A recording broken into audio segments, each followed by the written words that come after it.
Welcome to Into Africa. My name is Judd Devermont.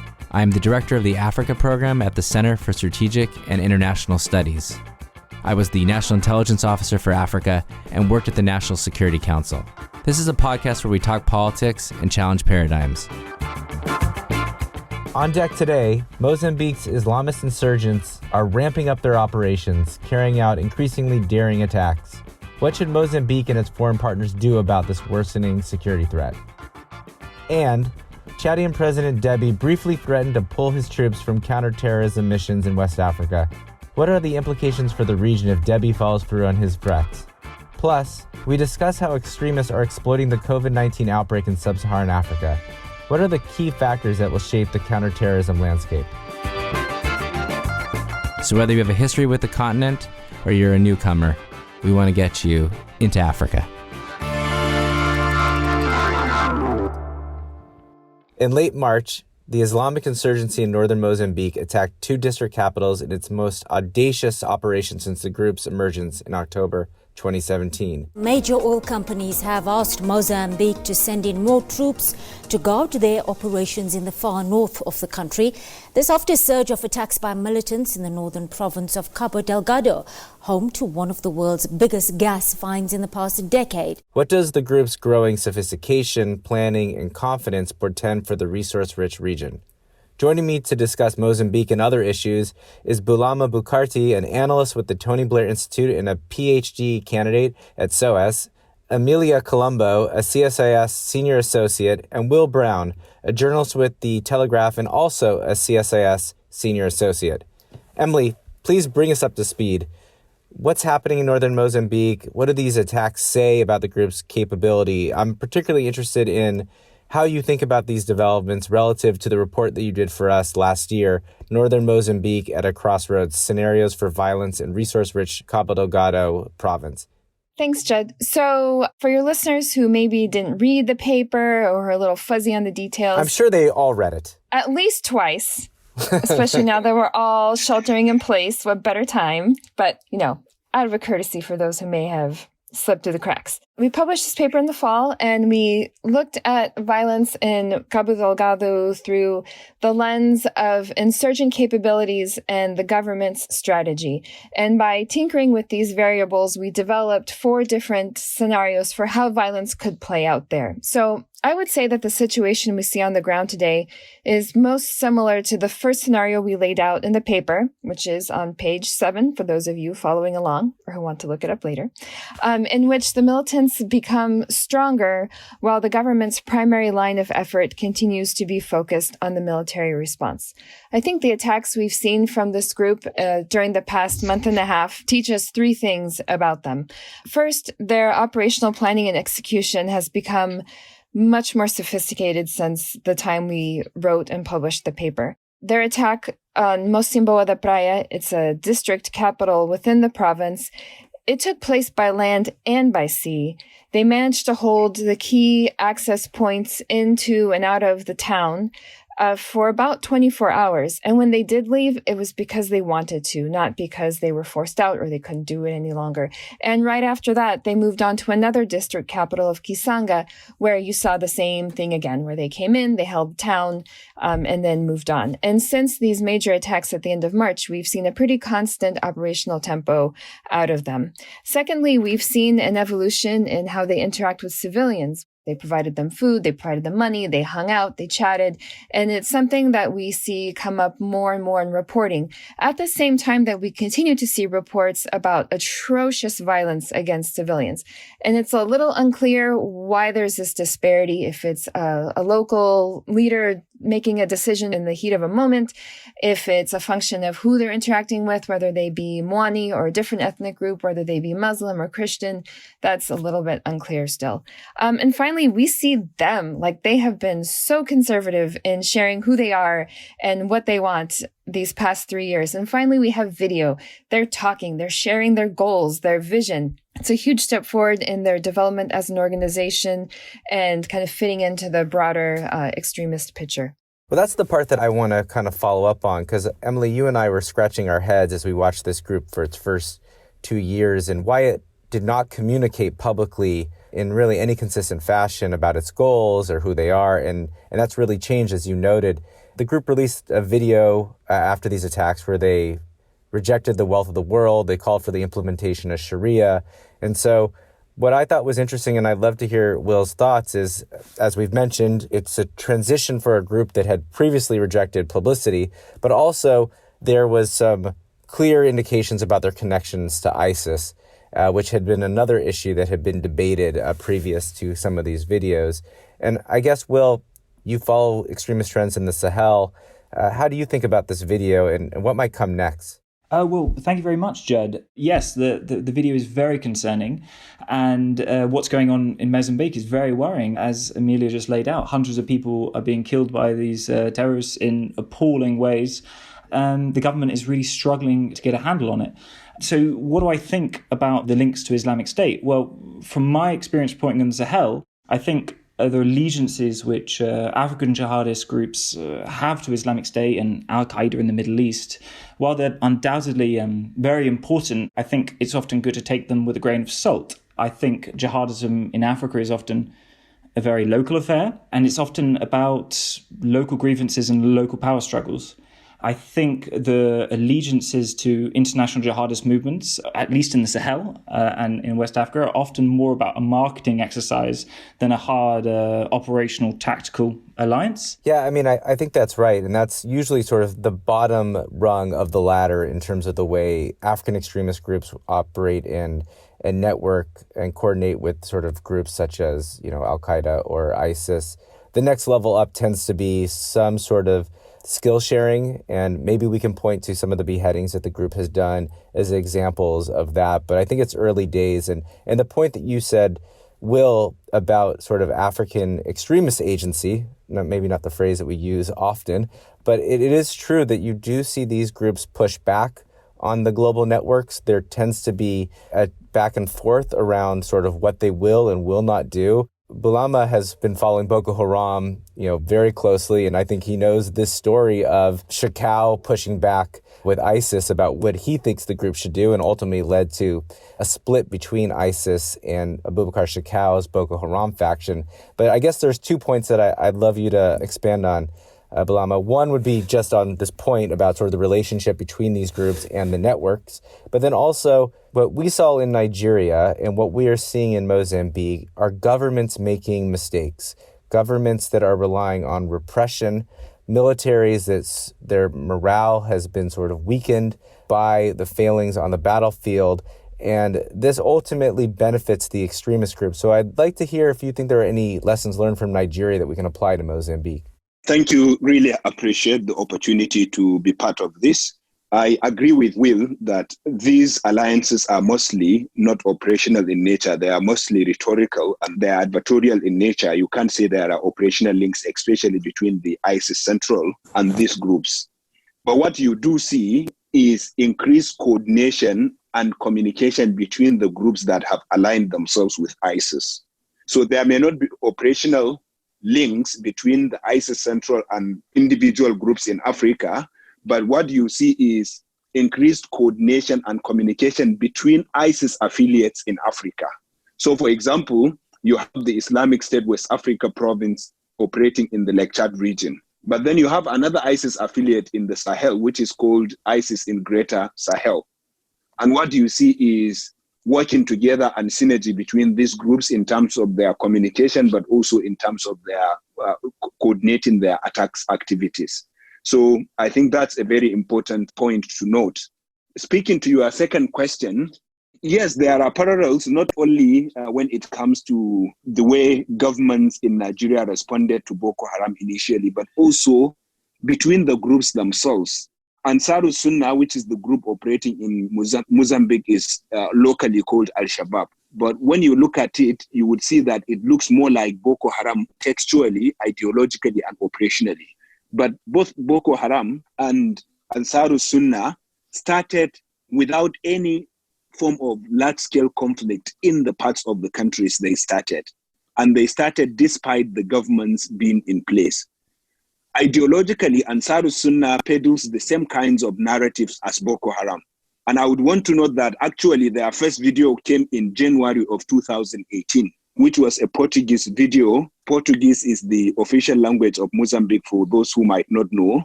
They are driven by local grievances, and they align in terms of opposition to Western institutions and systems like democracy, secular education, elections, going to school, and all that. So ideologically, they are very much similar, but also operationally, you see the kinds of deliberate targeting of innocent people. So I would conclude this by saying, my impression is that Ansar Sunnah today is where Boko Haram was 7 years ago. Unless something is done drastically, a decisive action is taken, you may end up with the scenario you saw in the Lake Chad region or what you see in the Sahel today. Now, I will go to government response. There are several issues one could mention, but I would just limit myself to 3 of them. The first is the need for a holistic approach. This is one of the things I think Mozambique could learn from Nigeria and others. Nigeria and other countries in the Lake Chad region and the Sahel made a mistake in the beginning to think that they can solve the problem with bullets and guns. And while security measures are critical, they can only contain the violence. A comprehensive package must go beyond securitized approach to deal with the ideology that these groups thrive on, address the grievances they exploit to recruit young people, and also build infrastructure so that communities may feel the presence of government and resist any effort to undermine the government. The second is the need to work with communities. A United Nations report published in September of 2017 said 71% of its respondents who joined Boko Haram or Al-Shabaab voluntarily said their tipping point was human rights abuses by security agencies, arrest of relatives, killing of friends, or arbitrary detention led them to join the groups. So I think it's very important for the Mozambique military to avoid human rights abuses and respect the rule of law in their response to this group. Finally, there is great value in transnational collaborations. It was only after Nigeria enlisted the support of its neighbors, Chad, Cameroon, Niger, that it started recording successes against Boko Haram. Boko Haram was dislodged, its fighters were pushed to the fringes of the Lake Chad and all that. So I think Mozambique should collaborate with Tanzania, with the Democratic Republic of Congo, with Uganda in fighting this group.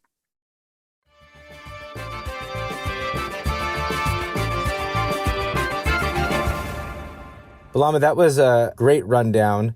First of all, you set us up perfectly to talk about Emily's newest paper on our website, which talks about some of the ways the Mozambican government should be responding to the crisis in Cabo Delgado, and some of that will echo your points.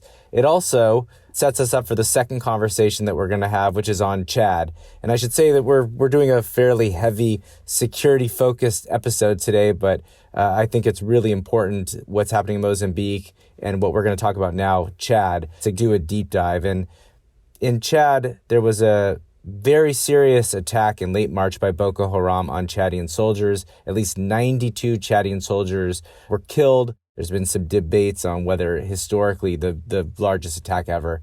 And what it did is prompt President Deby to say that no more Chadian soldiers will take part in any external military operations. Walking among the burned-out shells of armoured vehicles and trucks, President Idris Deby said he was sickened to lose so many men. We are going to review our whole arrangement, review all our arrangements in order to avoid what Boma has witnessed. Now, the government then walked that back and said, yes, we're going to still be involved in Nigeria and Mali and then Sahel. But it did, I think, really unsettle the landscape quite dramatically after this attack. And Will wrote a great article for Foreign Policy entitled, As the World is Distracted, Boko Haram Terrorists Strike a Key Western Ally. And so, Will, can you tell us what we know about the attack and what does it tell us about the readiness and the capacity of the Chadian military? So on March 23rd, Boko Haram jihadists, I think hundreds of them, surrounded a Chadian military base on the Boma Peninsula of the Lake Chad region. Now, it was an utterly devastating and a pretty complicated attack, and it left almost 100 Chadian soldiers dead. I think the government's latest kill count was 98, but it could be higher, we don't know. As you say, afterwards, Idris Deby said it was the deadliest attack the Chadian military had ever suffered. Obviously, that is a debatable point. But I think what this attack highlights and compounds really is, first, it's a pretty worrying development in Boko Haram's capabilities. Chad's army is widely considered to be the best fighting force in the region, and they've won major campaigns against Boko Haram in the past. And the jihadists managed to coordinate hundreds of fighters together under the soldiers' noses and overrun the base. First of all, that shows pretty profound gaps in the Chadian military's intelligence gathering capabilities.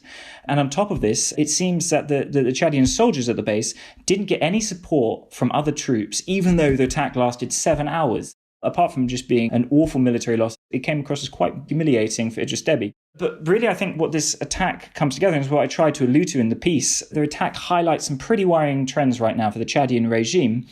Idris Deby, Chad's dictator, a strong man, has ruled Chad for 3 decades now, and his regime is not looking in a good way at all. He's got a small and powerful elite army, but this army is pretty desperately overstretched, fighting and maintaining a presence in the north, in the east, in the west, and in the south. Deby props his regime and his army up with a small amount of oil money. But this is basically evaporated with the coronavirus crisis for a while. So he's facing this kind of military crisis. At the same time, he's got this economic crisis. Now, when I reported on this for foreign policy last month, contacts told me that the government was already struggling to pay military and civil servant salaries. So all in all, it looks pretty bleak for Deby. People have been writing him off for the last 30 years whenever a crisis happens. And he's a survivor, and he always manages to prove them wrong. But now his regime is in a really incredibly difficult position, and he's lost a hell of a lot of men over this time. And I think that frustration maybe came out when Judd, as you mentioned, he said he would be withdrawing all his troops, all Chadian troops from abroad and everything like this. And obviously he very quickly backstepped on that. But you can analyse that how you want. But it's still pretty worrying for the general situation in Sahel. Let me just distill 2 points from your remarks. One, that Chad has been an incredibly important force working in conjunction with the Nigerians in Lake Chad, but also with respect to Mali and the Sahel. And if Deby does pull back, I do think it will undercut the counterterrorism, counter-extremism effort. But this other thing that you mentioned is where my head has been for a while now. I think I mentioned it when we did an episode back in January, but I think the government is really fragile, and I agree with you that we should be very careful about foretelling Deby's fall, because he is a survivor, and it's not the first time that people have looked at his government and had questions about whether or not it would have staying power.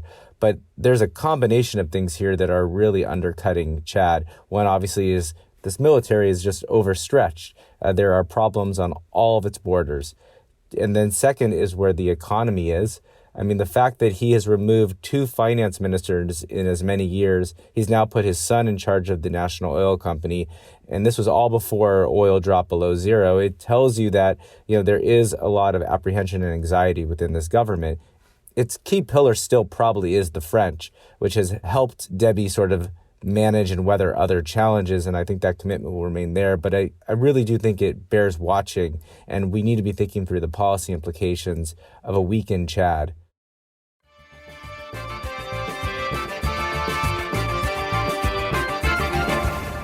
Moving to our main topic, all of our guests have been thinking a lot about COVID-19's effect on violent extremists in the region.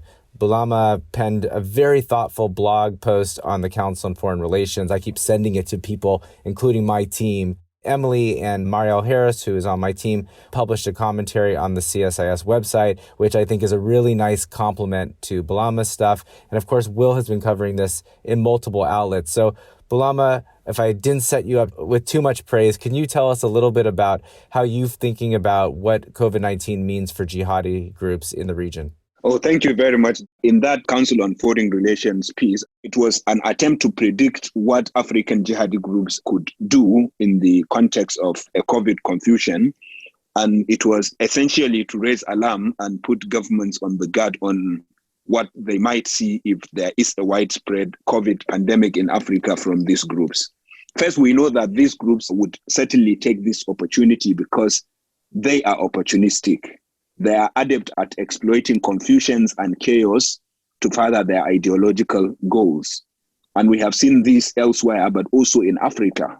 I mentioned Al-Shabaab in the beginning, and we know that Al-Shabaab emerged from the chaos and political vacuum or power vacuum in Somalia after decades of civil war.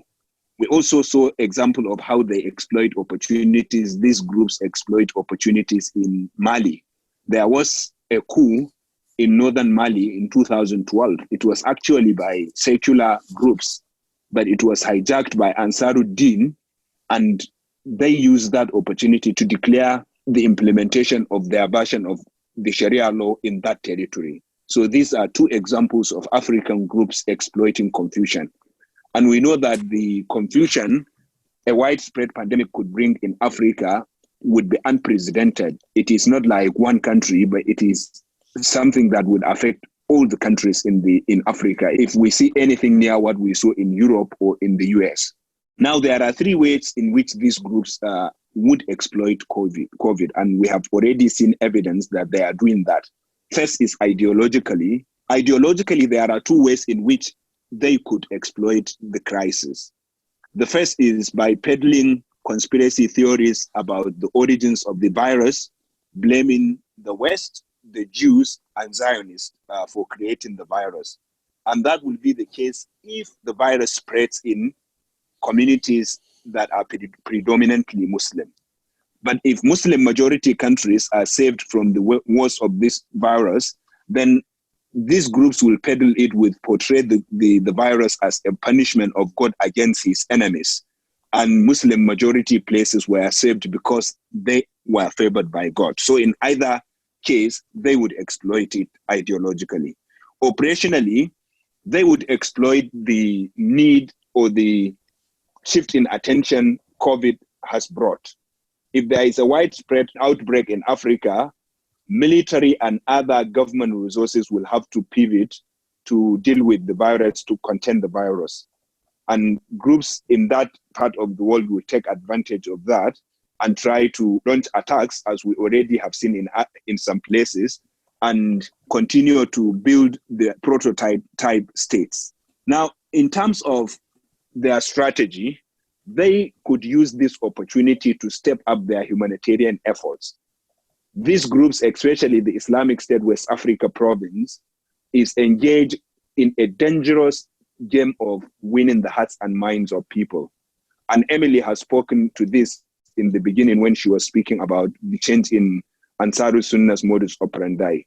What we see in ISWAP, just like what Emily said, is this attempt by the group to draw communities near by being good to the communities, by delivering good governance to the communities, if you like, in form of building infrastructure, providing medicine and all that. And so if there is a widespread pandemic, government resources may have to pivot to contain the virus, which will then create more humanitarian need in the areas affected by extremist violence.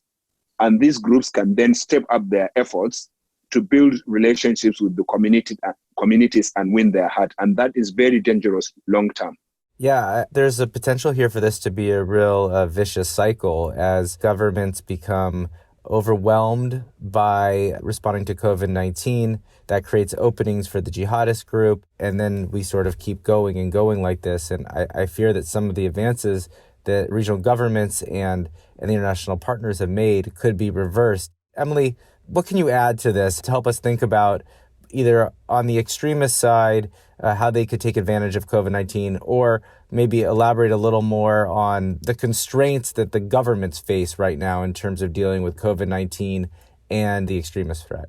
I think starting with the extremist, building a little bit on what Bulama just said, actually taking advantage of a piece that the Tony Blair Institute published earlier this year that showed, looking even beyond Africa, how extremist groups will jump in and provide goods and services in times of crisis. And that includes groups in Africa. So while we may not have a huge body of evidence that this is happening now, I totally agree with Bulama. This is something that we should be keeping a close eye on because they do have an unusual opportunity, if they're willing to give it a shot, to step in and to really up their propaganda game, up their civilian outreach, provided that some certain factors are in place to allow them to do so.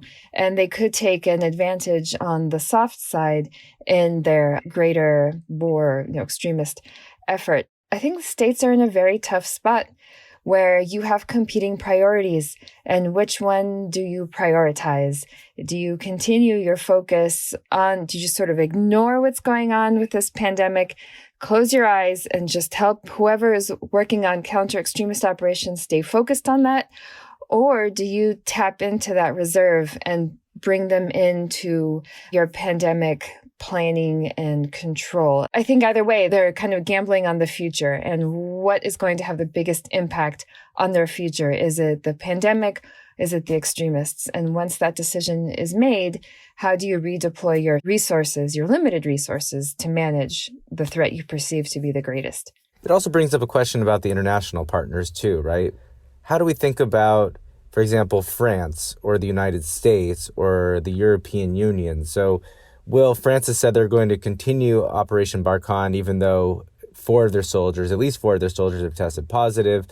The U.S. is continuing to carry out its strikes in Somalia without pause, although it's asked most of its contractors to come back to the base in Djibouti, not to live off campus, in part because of fears about the growing number of COVID cases in Djibouti. I'm curious what you're hearing, and how long is this tenable to continue to have the international community doing this work while the caseload in Africa continues to rise and there'll be concerns about their own soldiers becoming infected? Well, I think these are some really, really interesting questions. And I might be a bit annoying to say that everything is moving so quickly right now that we don't really know yet. For example, you mentioned France. I can't see France abandoning the Sahel anytime soon. They've invested too much in the region, kind of both economically and militarily. And they've lost quite a few lives there as well. I don't think they're going to let up the pressure anytime soon. America is a more interesting example. I mean, who knows what's going on in the White House, right? If we look at what has been reported over the last few months, America seems to be considering completely withdrawing its forces from West Africa. That's according to New York Times reporting. Maybe the coronavirus is a good opportunity for that. I'm not sure. But what I think you might see is less invested foreign actors using the coronavirus as an excuse to withdraw their forces or step down their involvement. I think the virus gives quite a nice excuse to your international partners to get out of these messy conflicts in a respectable way. As Bulama and Emilia have alluded to, I think national governments are really going to struggle to keep the pressure up on insurgencies as they need to focus ever more on the virus. The issue I'm really worried about right now is really how is the ongoing coronavirus pandemic going to affect the humanitarian responses in crisis zones? I mean, we've already seen a new polio outbreak in Niger because of a breakdown in vaccine programs. And I think as this virus continues to spread through Africa's different hotspots, we're going to see a dramatic decline in humanitarian access and, of course, in the humanitarian situations, people get more and more sick.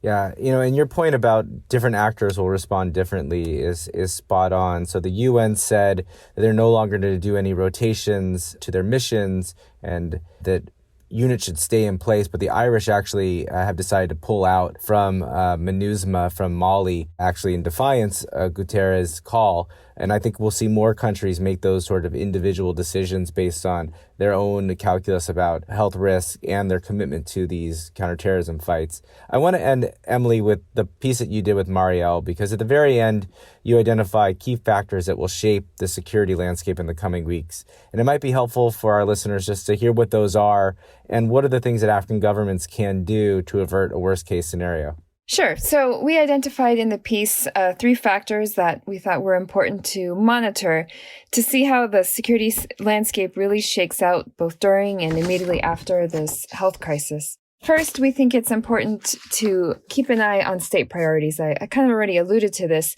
The states have to make a choice. Are you going to focus on the pandemic? Are you going to focus on counter-extremism? And how are you going to make that choice? What resources will you deploy against each of these threats? And I think that's the first thing we should keep an eye on is how is that decision made? How does that impact extremist operations? If governments decide that countering extremism is too important to ignore and they maintain a robust operational tempo, well, then maybe we see few opportunities for extremists to expand. To the extent that governments are more closely monitoring borders and road traffic in light of shelter-in-place orders and lockdowns, we may see insurgents having a more difficult time accessing safe havens, accessing supply lines, and thereby less able to conduct successful operations.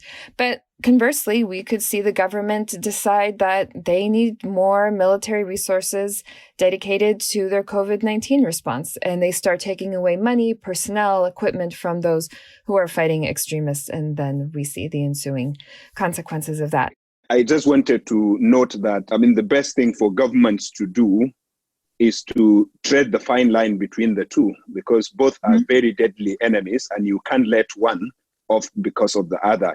You can't abandon extremist violence because of COVID-19, neither could you do the other way around. So it's about aligning resources in the best way possible to fight from both fronts in the most effective way possible. That's a great point, Bulama. I like, Emily, particularly this idea of, are there things that you're doing anyway in terms of surveillance and monitoring when it comes to COVID-19 and border closures that actually are going to help you? And how do you think about these dual-use, dual-purpose approaches? And I think maybe that's one way to do that sort of needle threading. Another factor that we looked at that I think, again, kind of touches to the needle threading and striking that balance between pandemic response and extremism response is the extremist supply lines. Can the insurgents still maintain access to critical resources such as food and money? And again, in a scenario where you have governments really cracking down on commerce, to the extent that insurgent groups or extremists are reliant on extortion of businesses, they'll see that source of funding dry up.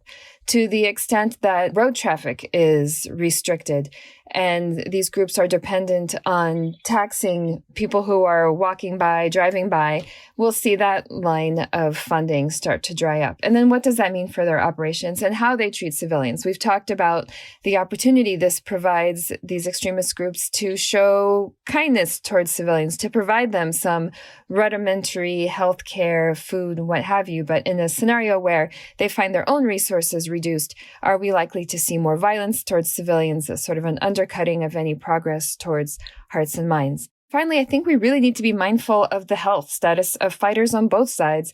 Extremists are human, and while they are pretty isolated out in the hinterlands of a lot of these places, they do come into contact with civilians when they launch operations, when they go into town. They live in close quarters, all factors that could put them at greater risk of getting infected and thereby also putting a damper on any sort of operational planning. I do have another list of 3 items. I'm not really obsessed with the number 3, but here we go. Another list of things that African governments and their partners could do to sort of tip the balance in the favor of greater stability. I think first, this crisis provides the government with a great opportunity to enhance civilian outreach through non-military programs. To the extent the security environment allows it, provide greater services and governance to some of these historically neglected places, and in so doing, undercut some of the extremists' leverage and key propaganda points. Another thing I think governments could try doing is to uplift religious leaders as a counterweight to extremists. We already see this happening in Somalia, where Muslim teachers and imams have, sort of in conjunction with some government agencies, are broadcasting out into the streets best practices in staying safe during a pandemic and tying it to Quranic teachings, again, undercutting some of the propaganda we hear from the extremists. And finally, I think African security forces and partners have the potential opportunity to seize on some insurgent mistakes to weaken their ranks.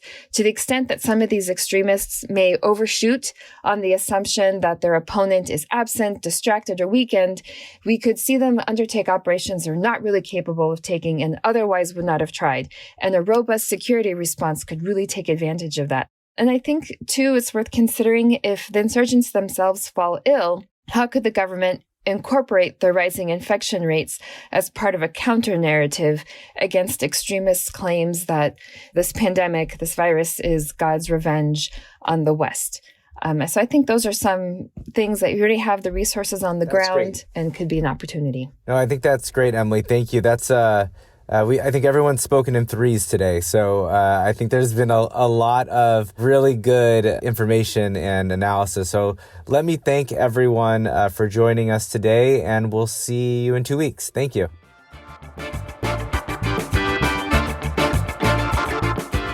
Thanks for listening. We want to have more conversations about Africa. Tell your friends, subscribe to our podcast at Apple Podcasts or wherever you find good content. You can also check out our analysis and reports at csis.org/Africa. Thanks.